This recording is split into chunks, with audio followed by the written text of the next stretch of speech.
할렐루야. 할렐루야.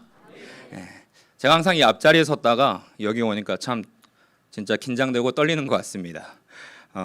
그리고 우리 성도님들도 항상 예배 자리에 나올 때마다 우리가 두렵고 떨리는 마음으로 하나님 앞에 서는 줄 믿습니다. 그리고 그 마음을 보시는 하나님께서 오늘 우리 예배를 아름답게 흠양해 주실 것도 믿습니다.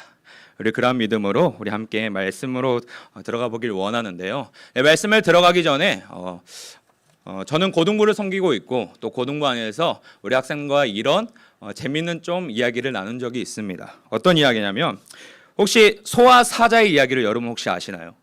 우화에 대한 이야기입니다. 내용은 이렇다고 합니다. 둘은 서로 너무 사랑했습니다. 그리고 사랑해서는 안 되는 사이인데 위험한 사랑을 한 것인데요. 그래서 소는 사자에게 늘 좋은 것만 주고 싶었다고 합니다.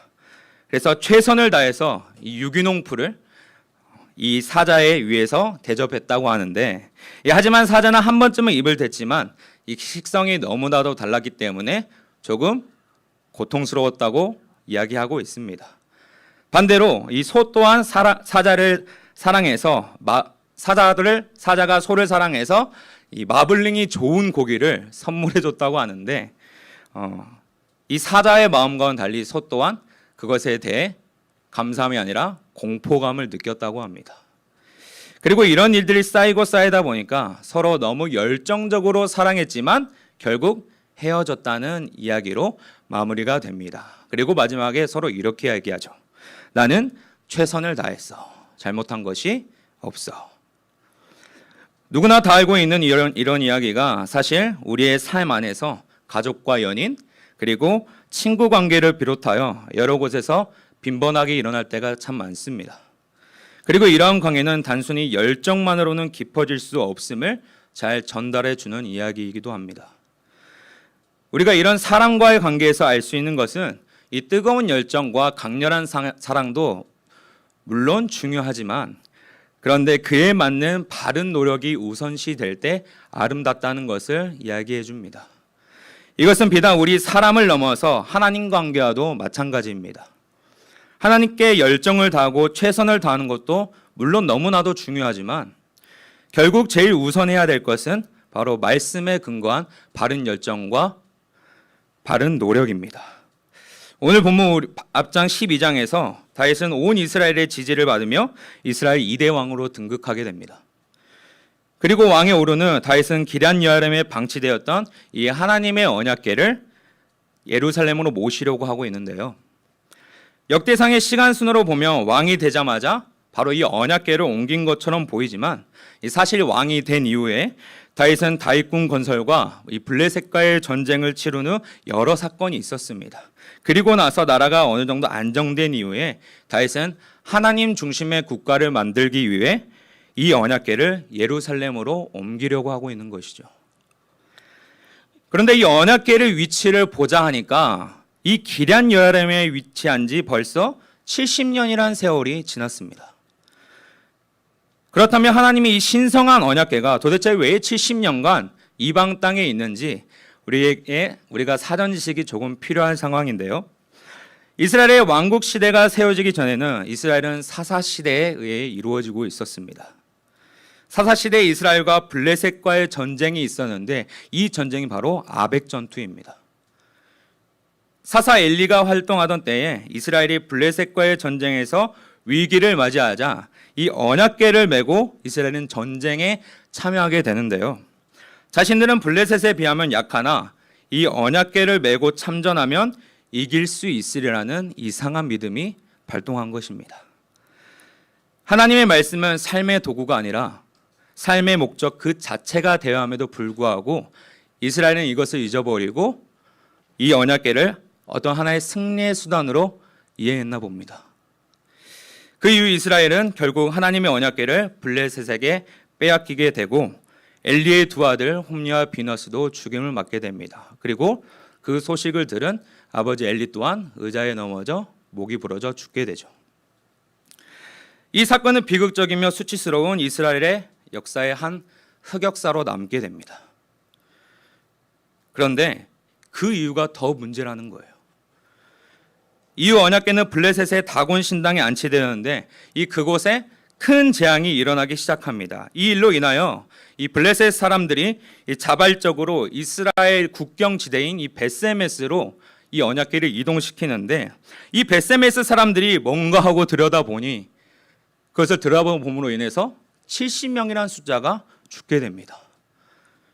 그래서 이에 두려움을 느낀 나머지 이 언약궤를 기럇 여아림으로 옮겨놓게 되는데, 이런 이스라엘의 비참한 역사의 슬픔을 간직한 채 이 하나님의 언약궤가 기럇 여아림에서 이루어지도 못하고 저러지도 못한 채 세월이 흘러가게 된 것입니다.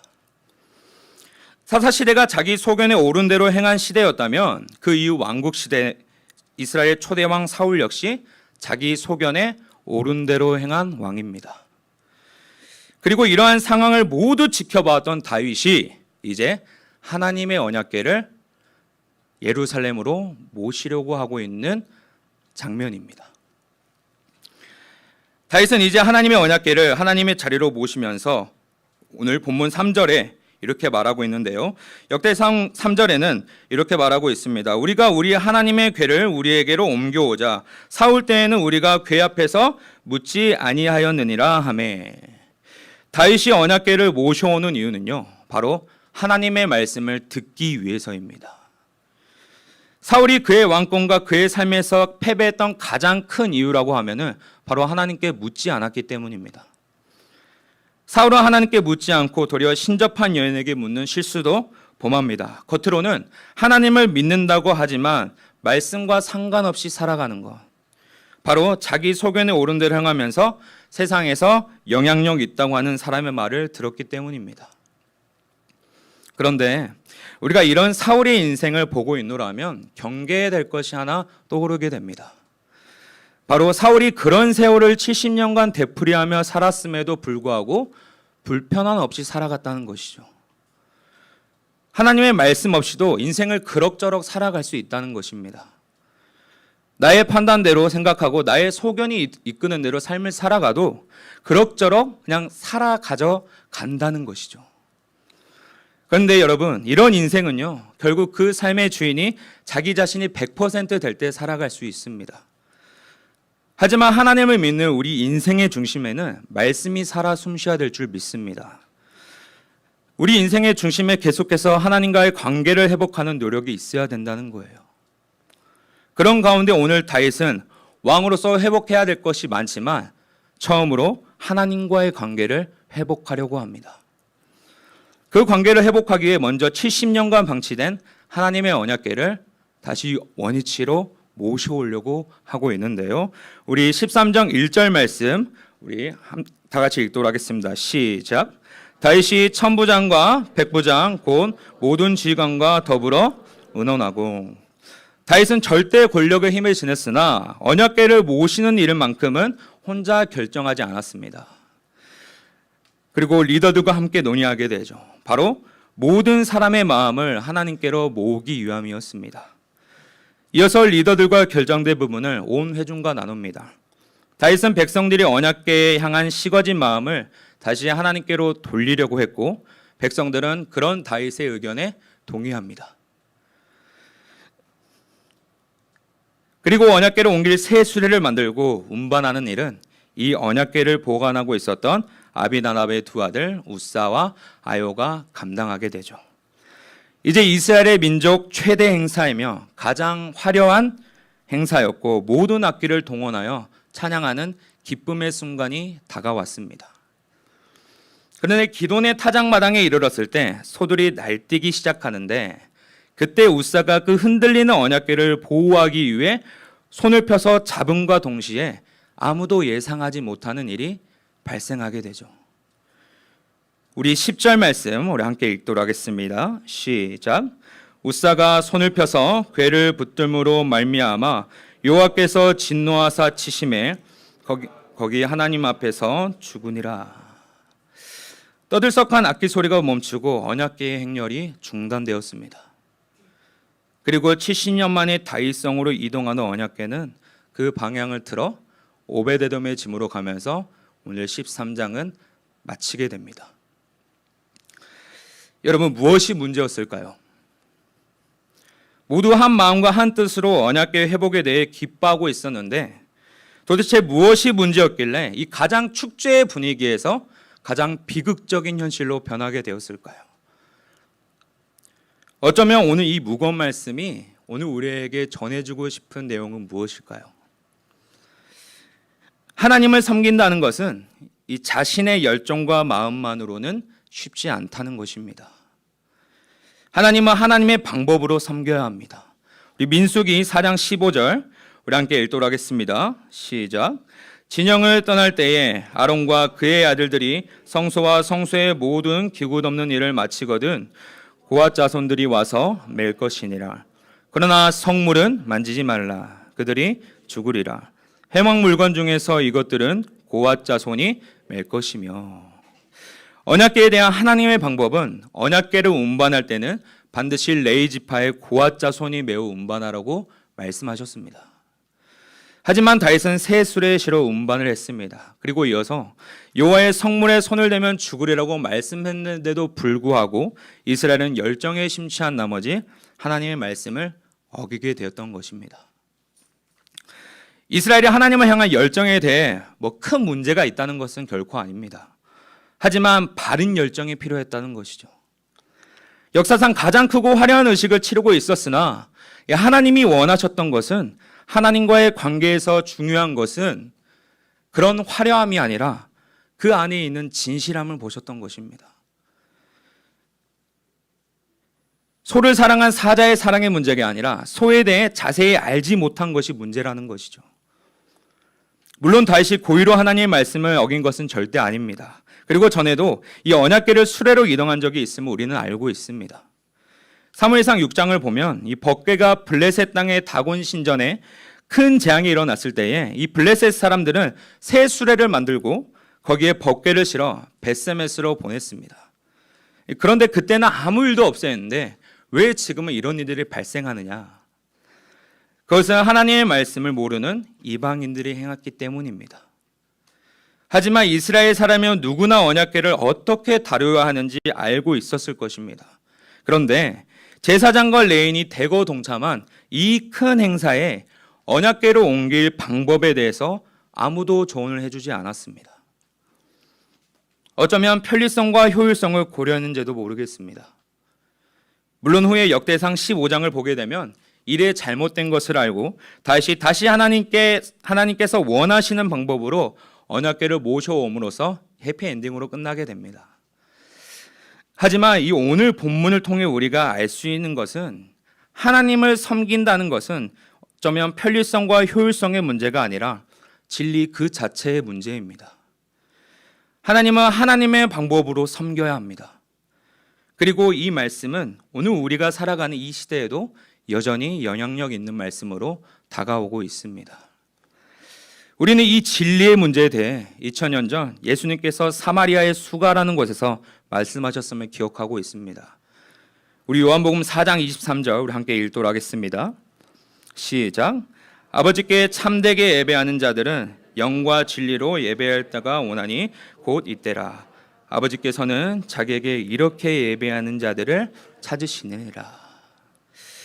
하나님께 영과 진리로 예배한다는 것, 바로 영으로 예배하는 것이라고 함은 하나님의 마음을 헤아리는 것이며 이것은 단순히 우리의 열정만을 앞세우는 편리함과 효율에 근거한 예배의 모습이 아니라 하나님의 아픔을 함께 느끼고 함께 기뻐하며 그분의 마음과 깊은 일치를 이루는 것이야말로 영으로 예배드리는 것입니다. 그리고 참 진리이신 예수 그리스도의 마음을 가지고 예배드리는 것, 예수님께서 그러셨던 것처럼 나를 낮추고 하나님의 방법대로 따르고 살아가는 모습이 바로 영과 진리로 드리는 참된 예배자의 모습이라는 것을 성경은 우리에게 말해줍니다. 우리가 어떤 물건을 구매하면 빠지지 않고 등장하는 것이 바로 그 제품 안에 있는 사용설명서입니다. 그런데 보통은 이 사용설명서를 읽지 않고 혹은 펴보지도 않고 버리는 경우가 종종 있습니다. 특히 우리가 이 스마트폰 설정을 들어가게 되보면 무언가를 찾으려고 하면 그 안에 너무 많은 정보가 있기 때문에 빨리 찾지 못하고 헤매는 경우가 있지만 그때 이 스마트폰의 사용 설명서를 보면 내가 원하는 부분은 빠른 시간 안에 정보를 얻어 문제를 해결할 수 있습니다. 이처럼 사용 설명서란 어떤 일을 진행하려고 할 때 꼭 필요한 도구라고 볼 수 있는데요. 하지만 이런 사용 설명서 안에 생각 이상으로 중요한 정보가 있다는 것을 알매도 불구하고 사실 빨리 사용하고 싶은 마음에 또 다 안다고 생각하기 때문에 잘 들여다보지 못할 때가 있습니다. 어쩌면 우리가 하나님을 예배하는 예배자의 모습이, 하나님을 예배하는 신앙의 모습이 이와 같지 않을 때가 있는지 다시 한번 돌아보길 원합니다. 하나님을 예배하는 신앙의 모습이, 또 하나님을 하나님되게 섬기는 방법에 대해 무지한 우리에게 하나님께서 오늘 최고의 사용 설명서인 성경을 우리에게 허락하셨습니다. 그리고 이 성경 안에는 신앙의 선배들이 또 예배의 모범이 되셨던 예수 그리스도께서 하나님을 어떻게 섬기셨는지, 또 하나님의 방법대로 섬길 때 우리에게 어떠한 은혜를 주시는지 발견할 수 있습니다. 말씀을 정리합니다. 철든 그리스도인의 모습은 하나님의 마음을 헤아릴 줄 아는 사람이라고 합니다. 그리고 그 마음을 헤아릴 줄 알 때 비로소 하나님의 방법대로 섬기는 참 예배자의 모습일 줄로 믿습니다. 우리는 세상이 많이 변하고 바뀌어가는 그런 급변하는 시대에서 살아가고 있습니다. 또한 시대에 따라 예배 환경과 그 틀이 많이 변하고 있는 시대이기도 하죠. 그리고 어쩌면 그 사이에서 나도 모르게 편리성과 효율성에 길들여지고 있는 순간일지도 모르겠습니다. 하지만 오늘 말씀을 통해 하나님을 섬기며 예배하는 일에 있어 가장 우선시 돼야 할 부분이 있다는 것을 우리가 다시 한번 기억하기를 원합니다. 그것은 바로 말씀에 근거한 바른 열정과 바른 진리의 중심으로 하나님께 예배하는 것입니다. 오늘 이 진리의 말씀을 통해 저와 여러분이 드리는 예배가 하나님의 방법대로 흘러가는 예배가 되기를 간절히 소망합니다. 그리고 그 말씀을 통하여서 그 예배가 우리의 삶이 되어 삶으로 이어지는 거룩한 예배의 삶이 오늘 우리 가운데 있기를 간절히 소망합니다. 기도하시겠습니다.